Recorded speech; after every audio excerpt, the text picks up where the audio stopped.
Hello and welcome to our Fairfax Solar Switch 101. If you've just joined, we're going to wait for a few seconds while people hop on and then get started in earnest here in about a minute or so. So thank you for joining, and we will be commencing momentarily.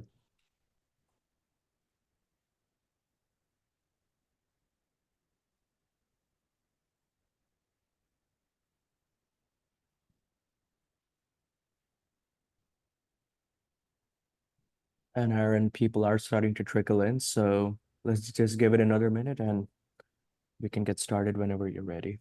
Great, Sukrit. Yeah, we'll start in a few seconds here. Perfect.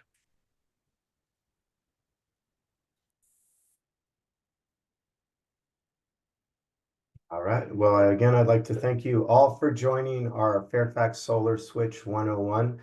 My name is Aaron Such. I'm the Atlantic Southeast Region Director for Solar United Neighbors. On behalf of my colleague Sukrit Mishra, who is our Solar Switch Manager, as well as Brandon Prelo, our New Virginia Program Director, it is a pleasure to have you here. We are also joined by the Fairfax Energy team of John Morrill, John Silcox, and I don't know if Sarah is going to be joining us as well.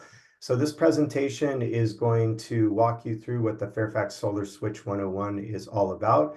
It's also going to tell you a little bit about the technology, how you can join, spread the word, and we hope to get you out of here in about an hour or so. I'm going to go through some brief housekeeping and then turn it over to John Morrill of Fairfax County to give you some specific information. So we're just going to have you all, we're pretty familiar, I'm sure we all speak Zoom, but the most important thing is to submit your questions in the chat. Both Sukrit and Brandon will be monitoring the chat, sharing resources that way. Also a reminder that this webinar is being recorded as well as being transcribed. So I'm going to turn it over to John Morrill of Fairfax County to give a little intro about their leadership in this space. Go ahead, John. Thank you very much, Aaron. I'm John Morrill. I'm the Director of the Office of Environmental and Energy Coordination. Fairfax County is very pleased to collaborate once again with Solar United Neighbors on the Solar Switch campaign. Fairfax County is actively addressing the climate crisis. 3 years ago, the County Board of Supervisors accepted a community-wide Energy and Climate Action Plan and its goal of carbon neutrality for the whole community by the year 2050.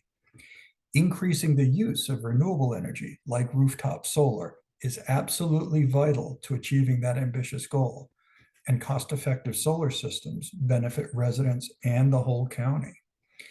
To that end, the county waives permit fees for solar installations, and the county offers a real estate property tax credit for the cost of solar for 5 years. This tax credit can be worth roughly $150 to $250 each year, depending on the cost of the solar project. In addition, generous federal tax credits further reduce the cost of solar. Next slide, please. So encouraging the use of solar energy is just one of several energy and climate-related activities the county offers. We offer programs relating to energy efficiency and electric vehicles as well. I encourage you to check us out on social media and subscribe to our monthly newsletter, which is filled with news stories, upcoming events, and program updates. If you can't capture these links at this moment, they'll be available in the slide presentation that will be sent to all participants. So thank you again for coming, and now on with the show. Aaron?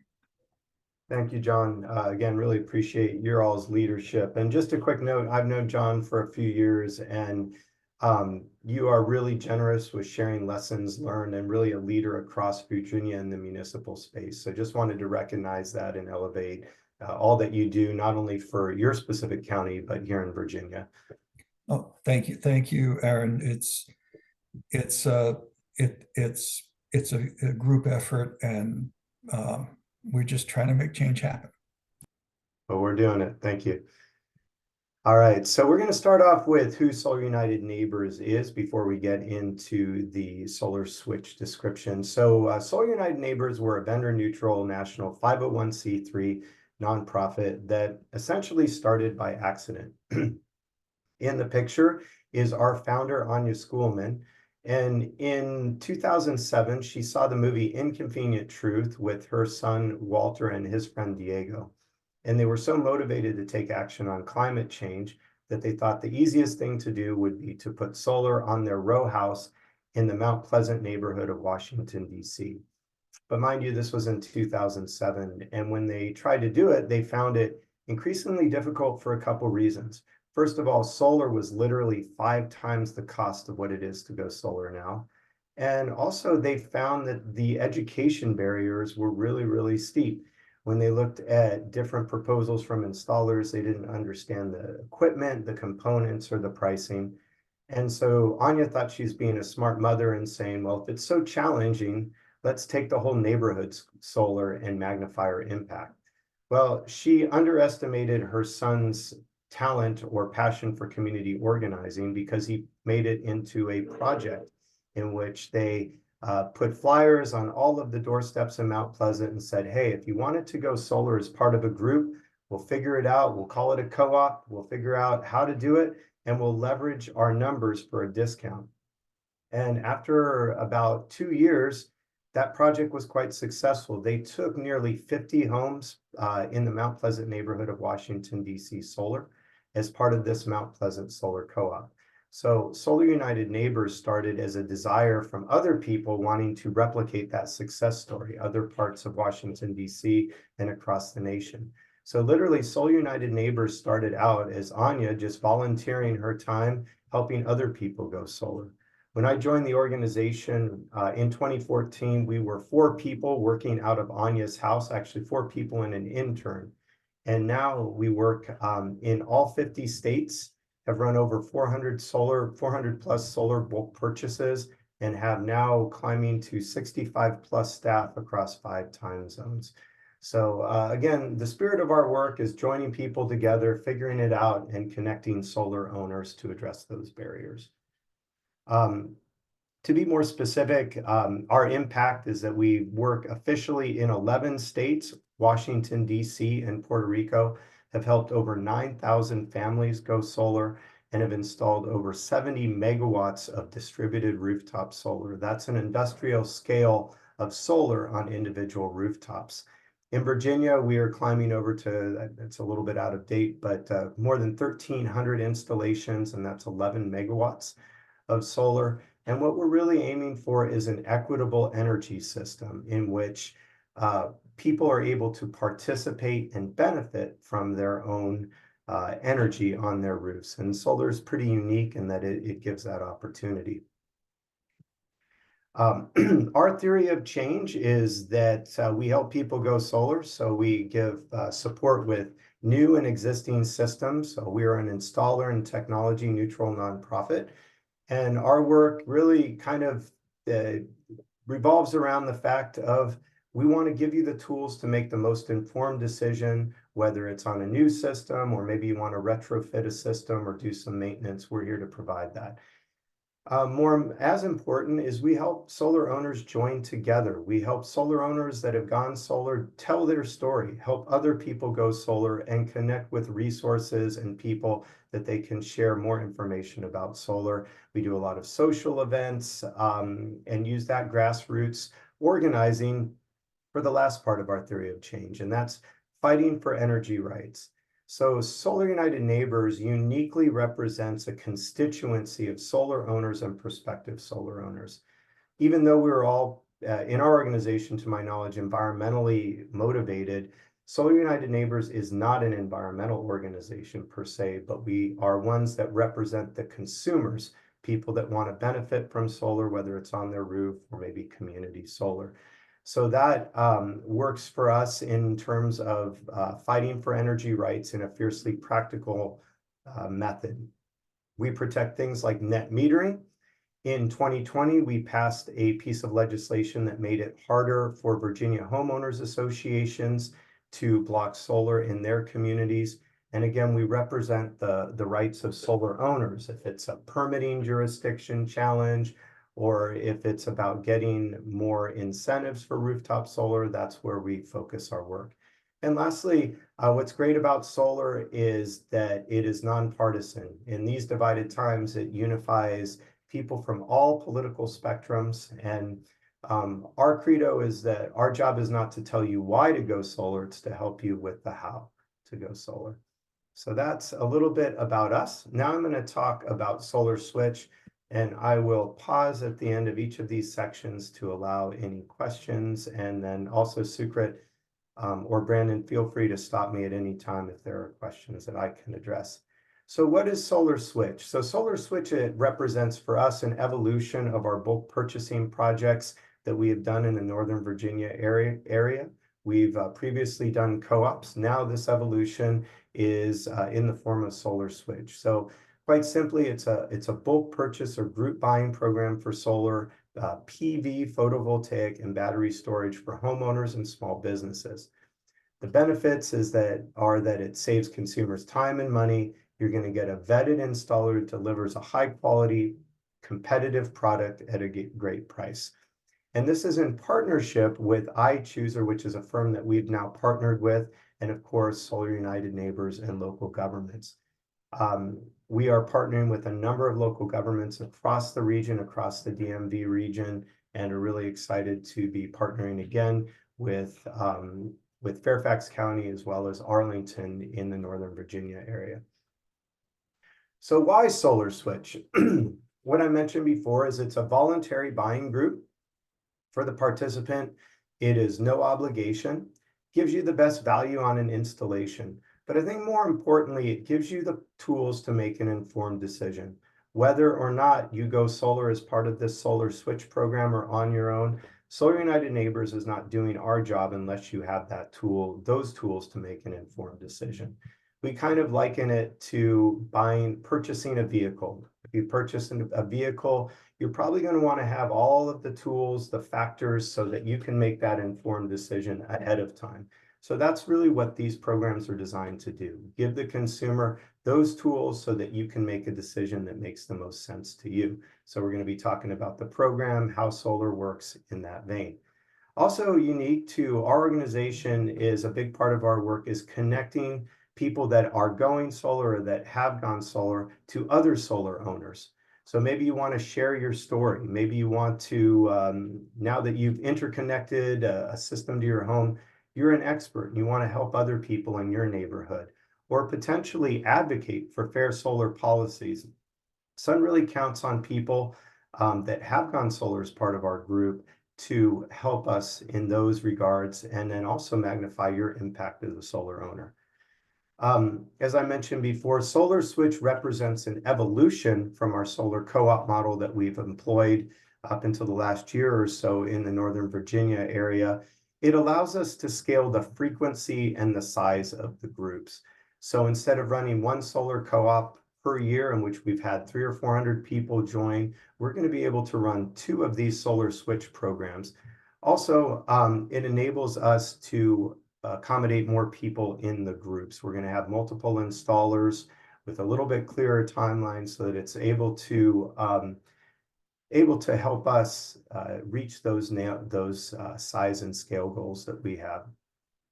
Additionally, the regional impact is really huge. The Metropolitan Washington Council of Governments put out a goal for 250,000 solar rooftops by 2030. So by working as a region, we work with areas we work in the district, DC, as well as in Maryland. We want to show that regional impact. So the Solar Switch is well positioned to do that.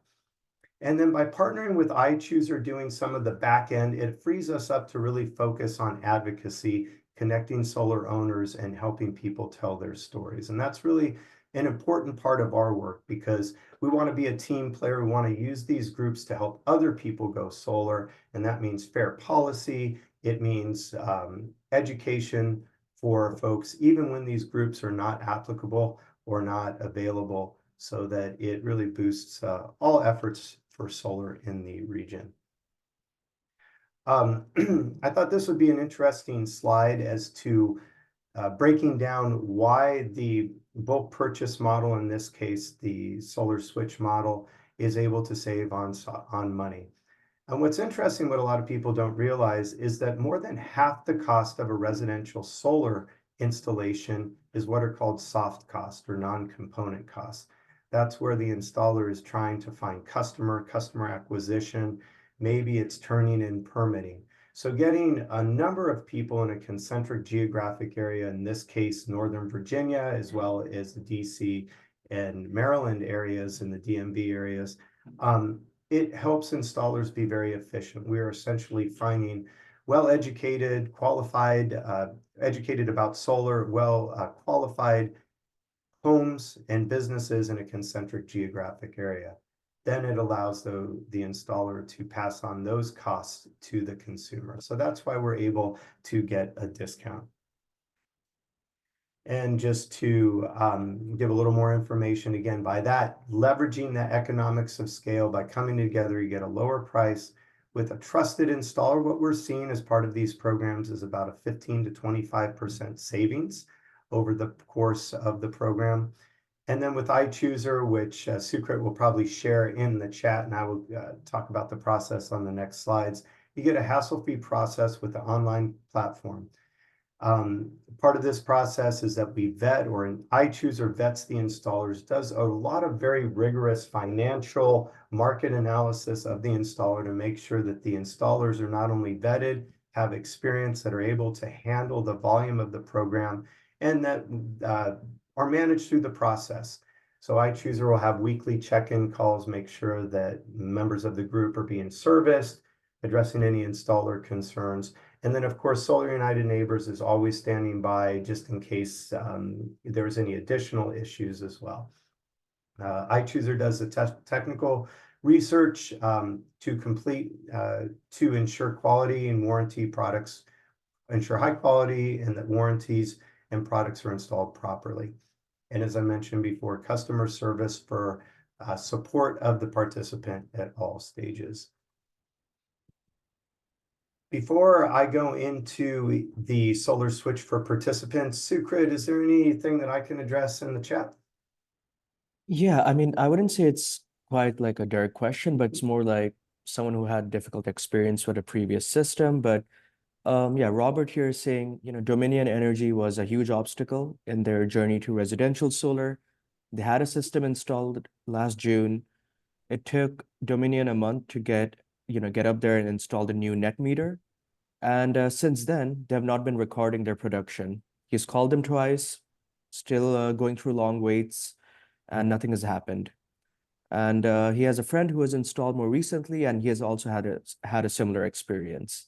So I guess not a question here, but he just wants to get some feedback on, is this the norm right now with Dominion, or is there anything else he can do to escalate this to possibly the local PSC or what have you? Yeah, I think there's a couple different things. So I'm not sure if you shared our help desk link, but we've rolled out a help desk where you can get, real live person. I would recommend also reaching out to them, to our internal help desk. And unfortunately, we are seeing varying degrees of delays and interconnections with Dominion. And that has begat a couple different things. On the commercial level, we are engaging the State Corporation Commission on that. That's why this advocacy work is so important, as well as looking to try to help on specific cases. So unfortunately, depending on the case itself, we may or may not be able to help, but that is quite common now. And there was actually a failed piece of legislation in the last General Assembly that would have imposed penalties for Dominion for them if they were to delay interconnection. By state law, you have 30 days for a residential system for interconnection, and for a non-residential system, a commercial system, would be 60 days. Perfect. That's all I have for now. No other questions. Thanks, Sukrit. All right, well, let's talk about the solar switch process for participants. And again, I might defer to Sukrit for additional information on that. So as I mentioned before, it's a free, no obligation group that we break down into the registration, the personal recommendation, the decision, and then the installation switching out to solar. So part of the process, the first step, really, I say the first step is learning about solar. Really, we want you to ensure that it's going to be a good fit. So, I'm going to talk about the technology and some of the things to consider. But once you do determine it's a good fit, is go to the website and it's going to ask you about your home or your business, what type of materials you have, what your electricity usage is. If you don't know it, that's fine. There are options for that. And they might even ask you about like what types of appliances you use for heating or cooling. And that gives a good idea of what type of system you're going to be quoted at. Further details, of course, are going to be your contact information. You'll be contacted at that. And I'd like to direct your attention at any time if you're having challenges with the system itself. You have a toll-free number, 8 a.m. to 6 p.m. Central Time, as well as an email option. So part of this process, you're going to get real human beings, customer support. But again, filling out your details, giving a good sense of what sort of property, what sort of home, and what sort of goals you're going to be looking at. Once you complete that, it's going to put you into the system until there is a reverse auction. So the way that SolarSwitch gets competitive pricing is they do a reverse auction, actually ask multiple installers to bid on this group, in which they will be one of probably 1 or 2 installers or 3 installers servicing the area, bid with a really competitive price with a good component package. So we're going to be making sure we're going to vet the component package, that it's not only at, but exceeds the market standards in terms of warranties, products guarantees, etc., as well as the different types of components. So once the installer is selected, then you're going to be giving that personal offer recommendation based on the information that you entered into the portal. After that, once the installer is or installers are selected, you're going to get a personal recommendation that's going to be based on the information that you entered. And it may be different from your neighbors, right? You may have 2 identical houses, but one uses more electricity, one may want higher production panels. You're going to get that individualized offer, and that's your turn to accept the offer. Once you accept it, you're going to pay a $150 deposit that's going to go to your system once it's installed. Let's just say that once you get the details from the installer, or or the price, you decide that it's not a good fit, that $150 is going to be refunded. But that's a way that you show that you're serious, you're moving forward, and these groups have a lot of different people, and it really reserves your place in the queue. Going into the timeline again, so I mentioned kind of each step of the process. We launched the program April 1st. The auction, the reverse auction, where installers are going to be selected via iChooser, is going to be May 8th. And then personalized offers that I mentioned before are going to be sent out as early as June 11th. Our deadline for all people to decide, and the decision deadline, is going to be July 24th. So if folks sign up a little bit later, they're going to get that in terms of the order in which they sign up. So we have quite a bit of time to do that, but you'll see that it's going to be moving along at a pretty rapid clip. And I think that's all I have for the iChooser. Are there any questions or anything that you'd like to elaborate on, Secret? No, that was fairly extensive. No other questions in the chat for now. I mean, if I could, add a few points. Sure. Like Aaron said, there's that toll-free number. You can also reach our team at in the Virginia inbox. It's vateam@solarunitedneighbors.org.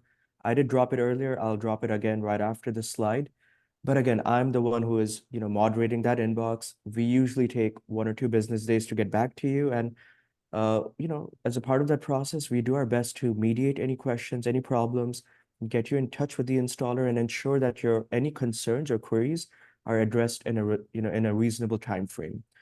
Besides that, just to reiterate, with that security deposit or that deposit of $150, it is 100% refundable. If you decide not to proceed any further, that's totally fine. Just drop us an email, you'll get that refund. And the reason we do that is because, again, it's a big group. So far, we have had, just looking through the numbers, almost 600 people signed up. So it just gives us a good picture of folks who are serious about going further. and focusing on them. So again, it's 100% refundable. It just lets us know who wants to proceed even further with the solar installation. And yeah, that's all I have for now. Thanks, Sucrit. Appreciate it. All right. Well, the last part of this presentation is a focus on solar technology. And again, the spirit is that we really want you to be an informed consumer, right? So that means if you were going to go purchase a vehicle, understanding the financing, the sticker price, all of that thing, because solar is a big ticket item. So that's in this spirit. Also, the spirit is we're all still learning about solar. So all your questions are legitimate, and happy to give further details. But these systems are going to be focused on solar PV, photovoltaic, that's going to convert sunlight into energy or into electricity for use. And a solar system is a number of different components. The most obvious component is going to be the panel or the module. They're usually about 4 by 6 feet long, weigh about 45 pounds, and they're measured in wattage, right? Like the old incandescent light bulbs, if you bought a 50-watt light bulb, it would consume 50 watts. Well, solar panels are measured in the wattage that they're able to produce. So a 400-watt panel will produce 400 watts at its maximum capacity. But very rarely are you going to have a single solar panel on your home or business. You're going to have a number of panels grouped into a solar array. And those solar arrays, or your solar system, is going to be measured in 1,000-watt increments or kilowatts. So if you had 5 400-watt panels, 5 times 400 would be 2,000 watts, or a 2-kilowatt system. And we'll talk more about those terms in a second. So your panels are going to be affixed to your roof, depending on what type of roof you have, or maybe your roof isn't a good fit. You might have space for a ground-mounted system. But the panels affix to the most common roof types. What you see pictured is an asphalt shingle roof there, probably the most common that we see in Virginia. You may have a standing seam metal roof, which is what we have here on this next slide. Or if you're in a row house, you may have a flat TPO rubber membrane roof. And you're going to have a racking system that's going to be able to put those panels on your roof. The one exception is if you have a slate roof.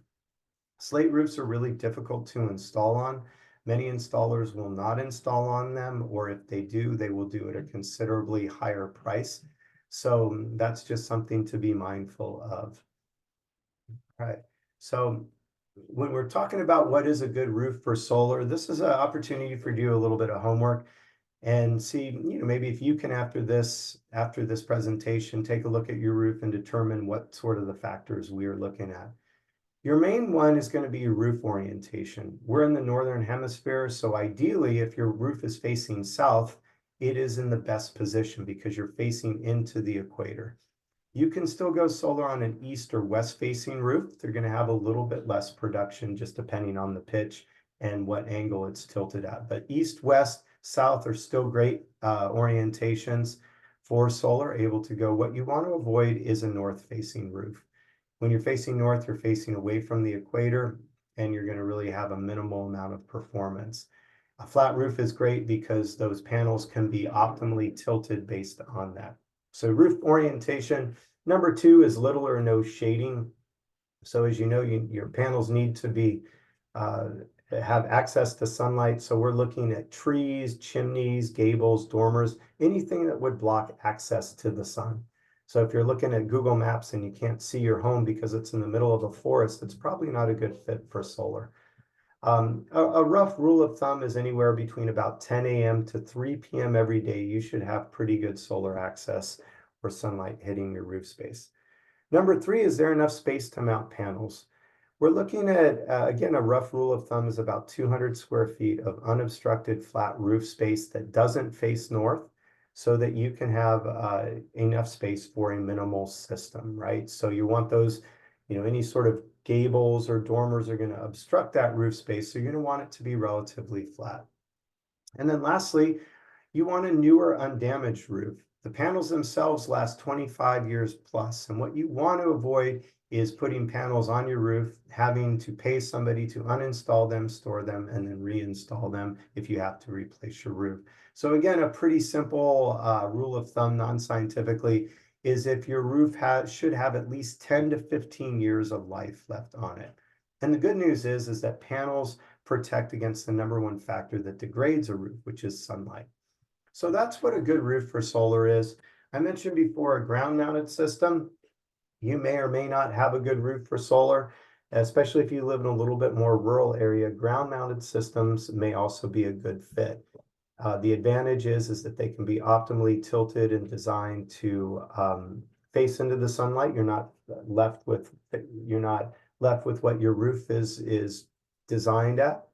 But the disadvantage, of course, is that they're a little bit more expensive because the racking system has to be designed.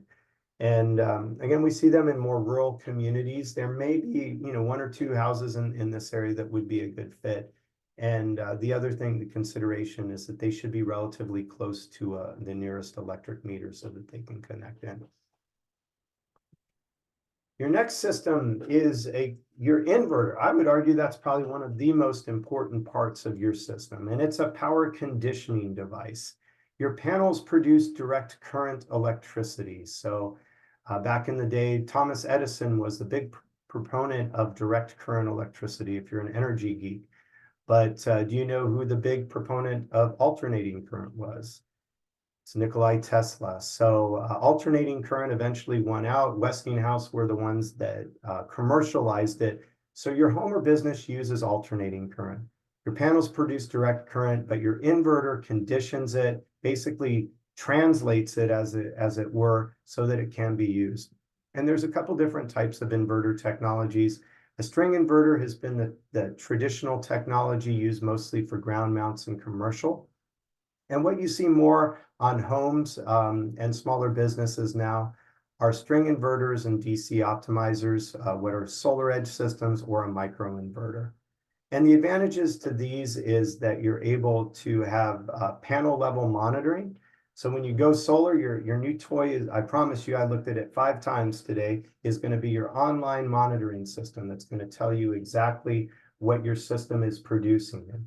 And a system with DC optimizer or microinverters gives that performance on a panel level, helpful for troubleshooting. Also, the other thing that it's helpful with is some of the older string inverters didn't perform quite as well when there were shaded conditions. So what a microinverter or a DC optimizer does is it will take a system or a panel that's not performing well due to shade and make sure that doesn't drag down the performance of the rest of them. The old string inverters were kind of wired like Christmas lights. So if 1 or 2 panels were poorly performing, it could degrade the performance of the others. You don't have that with the string inverters or DC optimizers or the microinverters. Most commonly now, we're seeing most of the installers go with microinverter options for homes and businesses, and you'll see string inverters and DC optimizers as well. All right, so you have your power conditioning device. How does my solar connect to electrical panel? It's a simple connection. Most homes, electric systems don't need upgrades before solar. If you work with an electrician, they're able to do that upgrade before, that's fine. Or if it does need upgrades, many installers have an electrician that will help with that. I'm going to review important terminology and then take a little bit of a pause for any questions here. So putting everything together, your system size is measured in kilowatts, right? It's like saying the size of my generator, my solar generator is this big. If you have a 10 kilowatt system, it's like saying I have a 12.5 horsepower generator. Whereas your kilowatt hours are your electricity production. And even though they sound similar, they are apples and oranges. So the kilowatt hours are the units of electricity that your system produces. And that's going to depend on the size of your system in kilowatts, right? A 10 kilowatt system will probably produce more kilowatt hours than a 2 kilowatt system. But it will also depend on the way that your system is oriented. If it's a south-facing system or east or west or the tilt. The good news is an installer is going to tell you exactly what a system on your home or business is going to produce based on those site specifics. The most common question we get is, well, what size system am I going to need and how much is it going to cost? we see an average size of about 6 to 7 kilowatts. And it's a question that's really hard for me to answer because a system is sized based on your annual consumption of electricity. And two equal homes in terms of size, two 2,000 square foot homes could have completely different annual energy consumption. One may heat with gas, one may heat with electricity. You may have an electric vehicle. You may have 4 or 5 people living in your home compared to 1 or 2. So the first thing an installer is going to ask for is a copy of your utility bill. And that utility bill has a record of your annual consumption. Then they're going to look at the home in terms of your roof or where they're able to fit the panels. And then that's where you come in as a consumer and you can say what your goals for your system are. You say, I want to produce more than 50% of my electricity. I want to size it for resiliency, or I'm thinking of switching out my gas appliances to electric. But the truth is that you can size a system to produce a small percentage of your electricity or 100% or over. Before I get into grid-tied systems and net metering, are there any questions, Sukrit? Yes, we've had a couple of them, and yeah, one of the questions has to do with Energy Sage. Robert wants to know, how does the solar switch process compare to how proposals and all that stuff is done on the Energy Sage platform? Yeah. From my understanding, Energy Sage just basically gives you a number of different installers that you can reach out to. It's not a competitive bidding process like it is with Solar Switch. And I would say that the advantage is with this group is that you get support before, during, and after the process of going solar. And we also recommend too, I mean, if you want to get quotes from Energy Sage or outside of the co-op, that's perfectly fine as well. Be an informed consumer, take a look at different options, and we're happy to help you make that decision if it makes, if it's going with Solar Switch, or if not, we measure our impact based on the people that we help. So again, the value is it's the competitive pricing here, as well as the support before, during, and after the process. Perfect. Let's see. Nope, These are that's good it. That's questions. all we have for now. All right, great. All right, well, let's talk about grid-tied systems and net metering. So I mentioned before that with solar, you don't have to go all or nothing. That's a common misconception, that I need to produce all of my energy every year with solar panels. Well, with 99.9% of the systems out there, they're called grid-tied systems. They're connected to the grid and they use net metering. So if you follow the schematic, if we look, your solar panels absorb energy from the sun and they're producing that direct current, right? If you look into number 2, that inverter conditions the power. It converts the DC current to alternating current so that it could be used. And then that energy is used instantaneously in your home, school, or office. It's kind of like the right of first refusal. So when you're producing power on a nice sunny day, at least here in Richmond, my panels on my home are, that electricity is going into my electric vehicle charger or my computer or air conditioning or heater. Well, let's just say you are on vacation for 2 weeks during the year. You don't have any batteries on site. You're just connected to the grid. You're on vacation for a couple years or for a couple months during the summer. You don't have anything plugged in. What happens to that electricity? Well, what you're doing is you're spinning your meter backwards. When you go solar, they're going to install a bidirectional meter, and you're going to be sending power out onto the grid for your neighbors to use. And you're going to get a full credit for the energy that you produce, but you don't use it that instant. It's kind of like the old days of cell phones with rollover minutes. If you don't use that electricity, it's going to be rolling over to during periods of low production at night or when the weather is really cloudy. So that's what's called net metering. And it's a really, really important billing function. It's something that we advocate for fiercely here because the utilities try to attack it. It's safer right now, but utilities are consistently trying to gut it. So we really focus on it as an enabling mechanism, the key enabling mechanism for solar. So a few take-home messages. you're going to get a 1-to-1 credit at the retail rate for the kilowatt hour or the energy that you produce from solar. In Virginia, the average utility price for kilowatt hour is about 12 to 13 cents a kilowatt hour. And you're going to have daily or seasonal surpluses, right? So you might have a surplus of energy if you go to work during the day, your solar's producing, and then that surplus is going to be used to apply to whatever you use at night. Seasonal surpluses usually happen during spring and fall. Your heating or cooling loads aren't as much, and you have longer, cooler days. Actually, panels like colder temperatures, so they work more efficiently in those colder temperature. Remember, it's an annual billing cycle, and that's based on your interconnection date, the time when your system is placed into service, not the calendar date.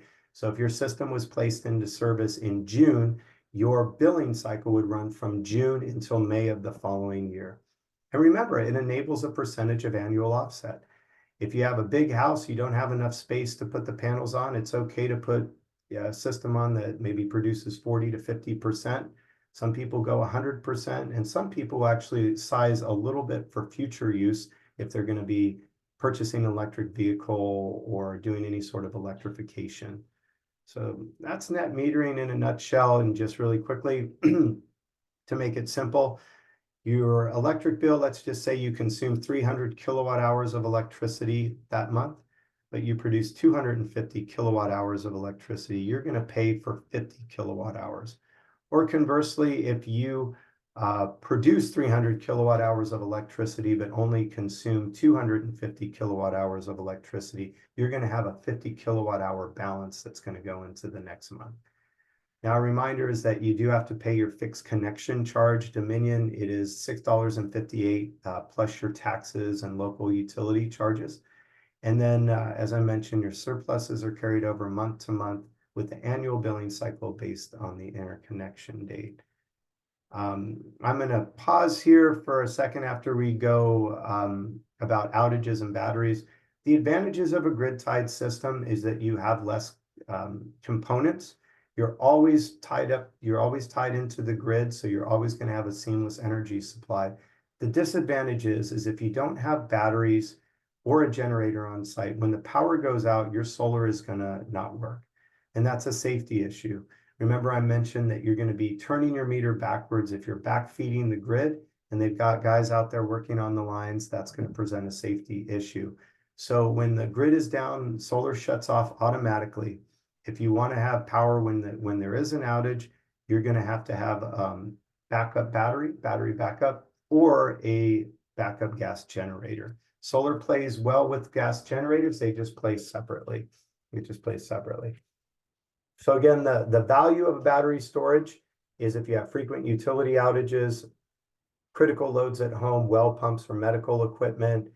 What we've seen in our work in Puerto Rico as well as Florida, that it is the best way to keep the lights on.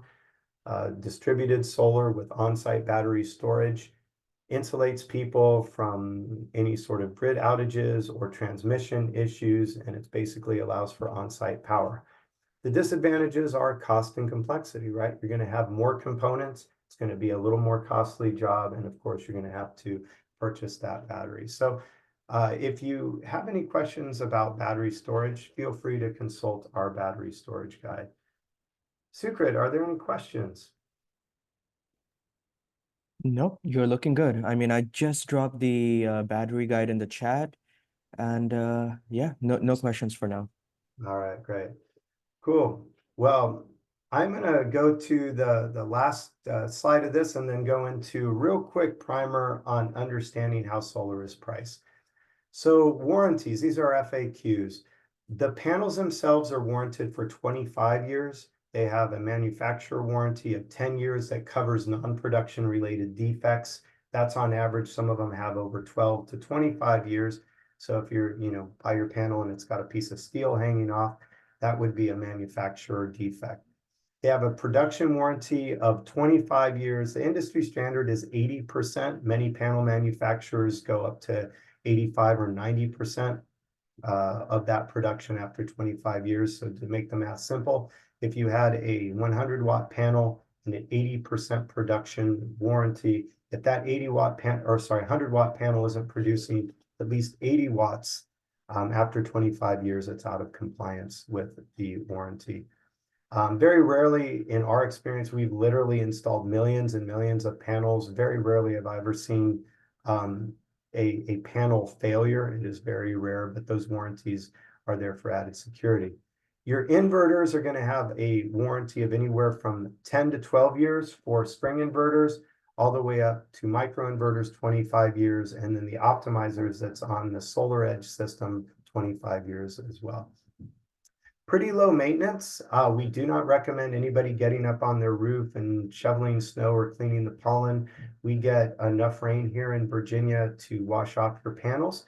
What we do recommend is taking a look at that online monitoring system, and just to make sure that your panels are producing. And additionally, what we're starting to see are people getting maybe somebody up on the roof every 4 to 5 years, just checking your wiring. The biggest culprits of energy or of solar systems failing are actually squirrels. So, maybe look at that wiring, make sure everything is intact. And again, I mentioned very low maintenance. The systems last 25 years plus. And I talked about the HOA rule or HOA law that we passed in 2020. What that does is impose a criteria of reasonable and unreasonable restrictions.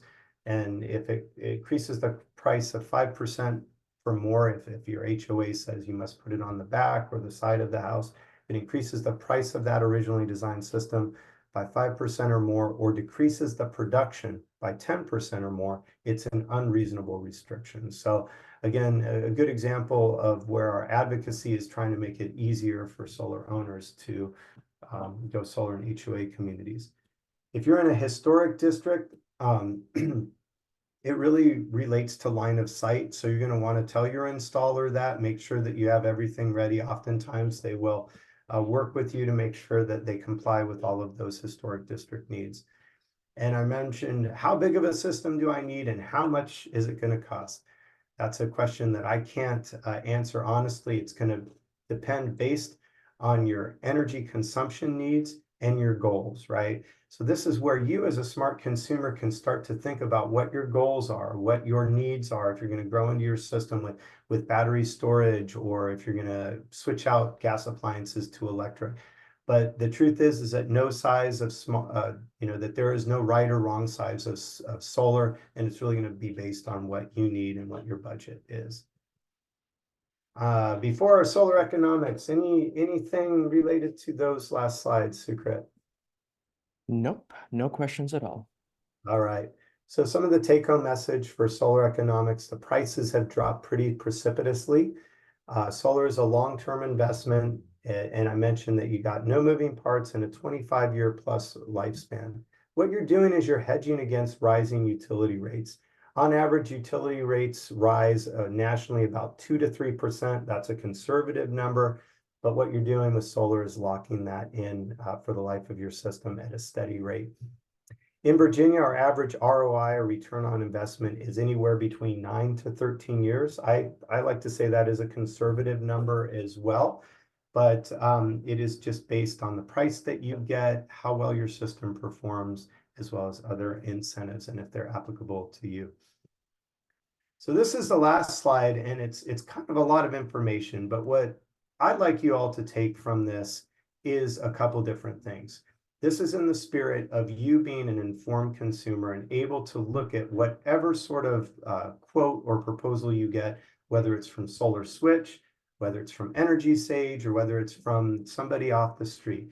You as a consumer should be able to know how your system is priced, and then what your revenue streams are. That's important, because once you have those tools, you can analyze your proposal and question assumptions from installer and make sure that it works for you. So I'm going to walk you through each of those. And this is just example pricing. What's, again, more important are the concepts, not so much the numbers, because they're estimate. This isn't what we have in terms of Solar Switch pricing right now, because the auction hasn't begun. But you'll see two columns for a sample cash purchase. You have a 4 kilowatt system and an 8 kilowatt system. Your system may be a 5.7 kilowatt system, but this is to illustrate that.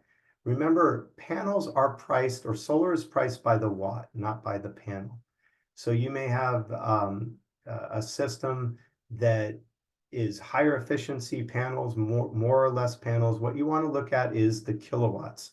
So in this case, 4 kilowatt system multiplied by our average solar co-op or bulk purchase price of $2.75 a watt. 4,000 watts times $2.75 a watt is an $11,000 system. And then you'll see that same price with an 8 kilowatt system at 22,000. Now these are fully I'm spacing on the name right now, but they are turnkey systems, which means the installer is going to procure the equipment, install, do all the permitting for you. So we have these two examples. Let's talk about what your revenue streams are. How does your system pay back, right?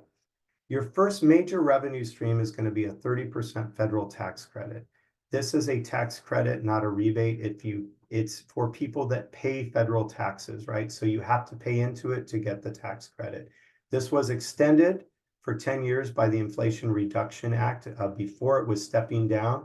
It's going to be the same for the next, well, I'd say 9 years at 30%. So 30%, just to make the math easy, of the 4 kilowatt system at 11,000 would be $3,300. And that is for the tax year that your system is interconnected.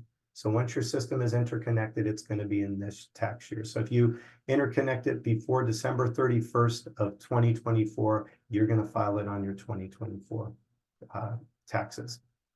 So that's your major source of revenue in terms of incentives. Unfortunately, in Virginia, we don't have any state tax credits. So your only tax credit is going to be your 30% tax credit. The other revenue stream is going to be your electricity savings. And the electricity savings you can calculate by the amount of kilowatt hours that your solar system produces annually by the price per kilowatt hour. So that's what your installer is going to do. They're going to give you a sense of how many kilowatt hours that your system on your particular roof is going to produce. And then they're going to calculate it based on the utility rate. So if the price of electricity doubles in 10 years, the value of your electricity from solar is going to double as well. So that's why we say you're locking in at a steady price once you go solar. And I mentioned that on average, utility costs rise about 2 to 3% per year. In Virginia, I think it's a little bit more, but that's also something where you can look at the assumptions that the installer does as well for utility prices. And we have, again, your estimated 10-year savings, cumulative estimated lifetime savings, 25 years. Your last revenue stream, we talked about the tax credit, the electricity savings. Your solar renewable energy credit, or SREC, is a production-based incentive. And it's a little part, it's basically something that has value. For every 1,000 kilowatt hours of electricity that you produce, you get a little voucher that once you apply with a brokerage company, that's going to have some value. So a 4 kilowatt system might produce 5 SREC vouchers per year, depending on the local law that more or less determines the value of SREC, what's called a renewable portfolio standard, and how strict those are. It's going to determine the value. But what you're going to do when you go solar is, we have a page that has SRECs. There's a number of different brokers that have your SRECs that you can do a brokerage system. Some people do an upfront, a 3-year annuity, or they do it based on the market. But again, it's another small revenue stream that's based on the production of your system. Unlike the investment tax credit, like a 30%, which is based on the investment, this is based on the unit of electricities that you produce. And I like to liken it to, like, if your solar system was a well of water, it'd be like saying, hey, for every 1,000 gallons of water that you produce, you're going to get this little certificate that's going to have a financial value that's going to help you pay back your system. So, and I'll end with that in Washington, I think the last time I checked for our SREC values in Virginia, they're anywhere between about $30 to $35, maybe a little more. In Washington, D.C., because of really strong policies that Solar United Neighbors helped, amongst with other industry groups, helped to fight for, SRECs are $400. So that's an example of where advocacy can really help in terms of getting more incentives, and that's why we fight so hard for that. So I know I talked a lot and there's a lot of information. Sukrit, are there any questions about the financial and the pricing information?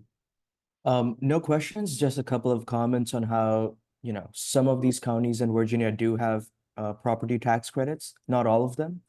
Yeah. So I guess the recommendation there is just, do your research with your own county reps and just make sure you know what those incentives are. Yeah, and again, I think that's something that John Morrill mentioned too in Fairfax, that they do have that abatement. Again, another example of some of these things on the local level that are helping to incentivize solar. Perfect. No other questions for now. Great. All right. So here's the last slide. Would really encourage you all to join the Solar Switch. The other thing too is that we depend a lot on organic word of mouth. So really help us make an impact. And I'll give you an example. When we did this as the first pilot project, we wanted to see how big of an impact we could make in the DMV region, working with municipalities in Washington, D.C., in the district, in Maryland, and of course here in Northern Virginia. And we got over 1,300 members to sign up for the group and did over 286 systems on our first go around. This was the last one that we did, and that's 2 megawatts worth of installed capacity. So we really want to use that as a springboard to get over 3,000 participants, and we're aiming for 3 megawatts worth of installed capacity. And you can help us by telling your friends and neighbors about Solar Switch. Share that. We're going to be sending out direct mailers to members or to residents in Fairfax. But our groups really depend on organic word of mouth. Additionally, too, I know Sukrit, you dropped the solar help desk. If Solar Switch isn't a good fit for you right now, again, we have a lot of different things that can help you go solar. One is the solar help desk. We're looking at some community solar options as they come online too. Allow us to help you, whether or not it's directly as part of these programs, or if you simply just want to help advocate, there's certainly a position or opportunity for you at Sun. So on behalf of Sukrit, as well as Brandon and our team, we really like to just give you a warm appreciation for joining. If there's anything, Sukrit, you need to add, or anything from the team from Fairfax? Nothing to add from me. I've spammed the chat with enough resources, and I will be sending them a follow-up email on Monday with all these resources, as well as a recording of this webinar, so you're not missing anything. And if you have any follow-up questions, reach out to us, to our help desk, and we'll get back to you. All right. Well, thank you all. Appreciate it, and have a safe weekend. Take care.